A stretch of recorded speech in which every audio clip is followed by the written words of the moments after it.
औज़ुबिल्लाहिमिनश्शैतानिर्रजीम बिस्मिल्लाहिर्रहमानिर्रहीम। शुरू अल्लाह ताला के बाबरकत नाम से जो बड़ा मेहरबान और निहायत रहम करने वाला है। उम्मीद करता हूँ आप सभी लोग खैरियत से होंगे। और आज हम स्टार्ट कर रहे हैं इंट्रोडक्शन टू बिजनेस में बीकॉम पार्ट 1 के लिए characteristics of money. Characteristics of money बहुत अहम टॉपिक है, अक्सर जो है ये पेपर में सिलेक्ट होता है। मनी वाले चैप्टर में से एक क्वेश्चन तो कंपलसरी जो है वो पेपर में आता है। उसमें फॉर्म्स ऑफ मनी हो सकता है या फंक्शंस ऑफ मनी हो सकता है या करैक्टरिस्टिक्स ऑफ मनी हो सकता है। इनमें से कोई एक टॉपिक ज़्यादातर पेपर में सिलेक्ट होता है। मनी की वैल्यू क्यों है और इससे पहले क्या हुआ करता था, आप सबको पता है कि जी पहले बार्टर सिस्टम हुआ करता था, चीज़ों के बदले चीज़ें एक्सचेंज की जाती थी। अब जो है सिस्टम जैसे ही मनी का कंसेप्ट आया तो उसने टोटल सिस्टम जो है वो चेंज कर दिया।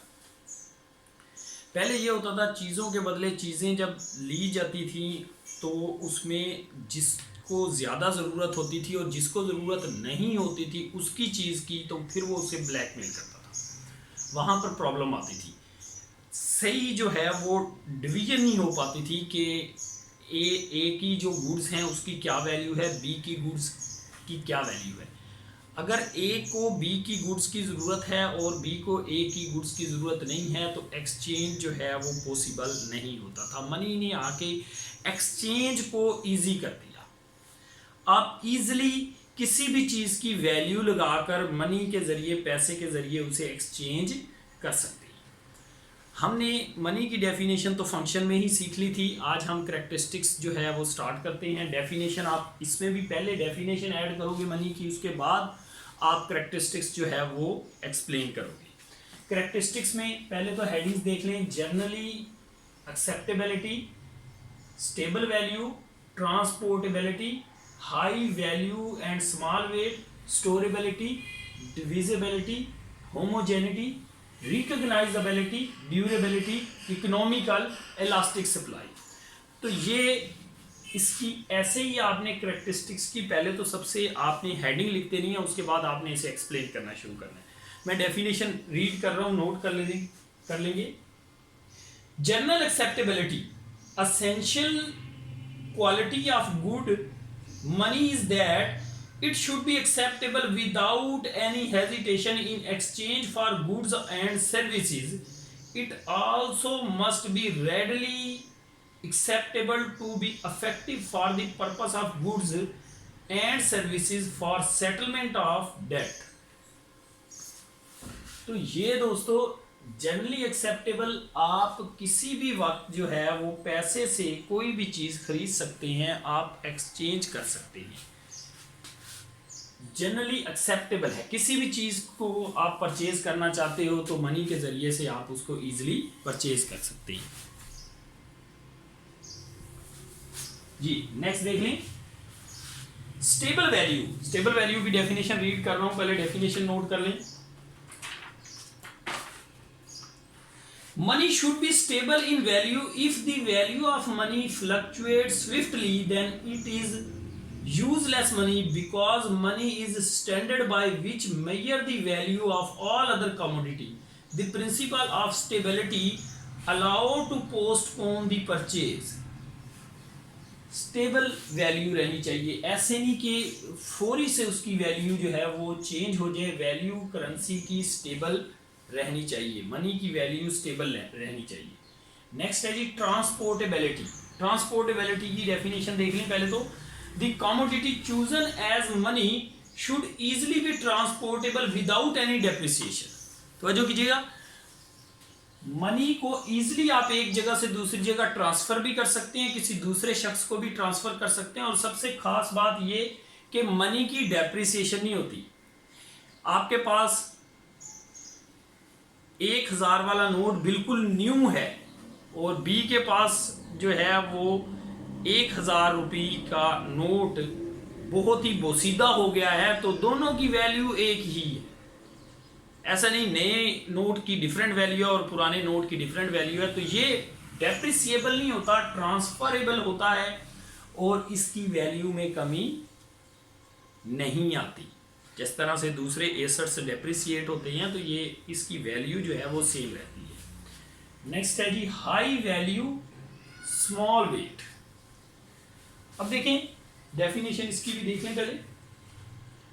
अ good money value should be high but weight should be small so it will be easy in sending from one place to another place। Money की कैरेक्टरिस्टिक ये है कि ये कम से कम इसका वेट हो, वैल्यू ज़्यादा हो, तो मतलब वेट कम होना चाहिए ताकि एक जगह से दूसरी जगह इजीली पैसे को मूव किया जा सके। अगर आप देखें तो 100 रुपी, 10 रुपी और 500 रुपी, 1000 रुपी का नोट पहले थोड़ा बड़ा हुआ करता था, फिर उसका साइज क्या कर दिया, थोड़ा छोटा कर दिया, क्यों हाई वैल्यू देना चाह रहे हैं और वेट कम से कम करना चाह रहे हैं। इसी तरह से पहले जो बार्टर सिस्टम हुआ करता था तो ये कंसेप्ट नहीं था, उसमें एक जगह से भारी भरकम अगर बिल्डिंग को आपने ट्रांसफ़र करना है दूसरी जगह तो आप नहीं कर सकते थे। कोई भी चीज़ एक पर्सन दूसरे के साथ एक्सचेंज करता था तो उसके लिए क्या होता था, उसे एक जगह से दूसरी जगह ट्रांसफ़र करने में मुश्किल होती थी। तो मनी जो है वो स्मॉल वेट है, इजीली ट्रांसफरेबल है। स्टोरेबिलिटी, पैसे को आप स्टोर कर सकते हो, कोई इशू नहीं, उसको आप स्टोर कर सकते हो, रख सकते हो, थोड़ी सी जगह घेर के आप उसको स्टोर कर सकते हो। डिवाइजिबिलिटी, डिविजिबिलिटी की डेफिनेशन ज़रा नोट कर लें, फिर इसको पढ़ते हैं। The commodity chosen as money should be capable of being reunited without losing its weight। डिवाइजिबिलिटी का मतलब ये है कि उसमें ट्रेड के वक्त अब आपने एक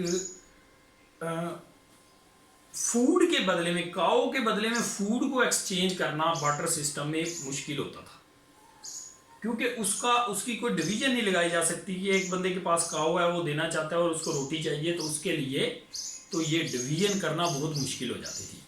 अब पैसे की वैल्यू होती है, एक चीज आप जो है वो अगर एक्सचेंज भी करना चाहते हो दूसरे के साथ तो उसकी वैल्यू लगेगी और उसकी वैल्यू लगेगी। जो वैल्यू एक चीज की ज्यादा होगी उसके बाकी के जो मनी बनती होगी वो दूसरे को पे आउट कर देगा, तो कोई दिक्कत नहीं है। होमोजेनिटी, एक जैसा होता है, 1000 के लाख 2 लाख नोट ही क्यों ना हो, वो सारे के सारे नोट बिल्कुल एक जैसे होंगे, उन पर एक डॉट भी अगर लगा है तो वो डॉट भी सब पर होगा। आप देखा होगा आपने 500 वाले पर एक डॉट होता है, 1000 वाले पर 2 डॉट होते हैं और सब पर ऐसा ही होता है। तमाम चीज़ें सारी, सिर्फ सीरियल नंबर जो हैं वो सबके डिफरेंट होते हैं, जो उनमें थोड़ा सा डिफ्रेंशिएट करते हैं। बाकी करेंसी जो है मनी होमोजीनियट होती है, एक जैसी होती है। रिकग्नाइजेबल, आसानी से रिकग्नाइज किया जा सकता है, कोई भी शख्स इसको रिकग्नाइज कर सकता है, चाहे वो पाकिस्तानी सिटीजन है या पाकिस्तान के बाहर का है, वो इजीली देखकर उसको रिकग्नाइज कर सकता है कि ये 1000 रुपये का जो नोट है ये पाकिस्तान का है या ये इस कंट्री का है। ड्यूरेबल, करेंसी जो है वो ड्यूरेबल होती है। नॉर्मल तौर पर नोट भी आप देखें कि उस चीज़ के उस ऐसे कागज़ के बनाए जाते हैं कि आसानी से ख़राब नहीं होते। करेंसी कोशिश होनी चाहिए ज़्यादा से ज़्यादा ड्यूरेबल हो। इकोनॉमिकल, जो भी मनी, जो भी आपने करेंसी जो है वो इशू करनी है जो आपके कंट्री में, तो उसको इकोनॉमिकल होना चाहिए, बहुत ज़्यादा एक्सपेंसिव नहीं होना चाहिए। ख़ास तौर पे जितने का नोट है या जितने का कॉइन है उससे उसकी वैल्यू कम से कम होनी चाहिए या उसके बराबर होनी चाहिए, उससे ज़्यादा नहीं होनी चाहिए, मतलब इकोनॉमिकल होना चाहिए। इलास्टिक सप्लाई, सप्लाई इलास्टिक है, कोई इशू नहीं है। अगर सप्लाई कम पड़ जाए, आप करेंसी जो है वो अपनी ईजिली लेके आ सकें, उसमें कोई इतनी प्रॉब्लम नहीं होनी चाहिए। ये था जी हमारा आज का लेक्चर। नेक्स्ट लेक्चर में मिलेंगे, तब तक के लिए अल्लाह हाफिज़, थैंक यू वेरी मच।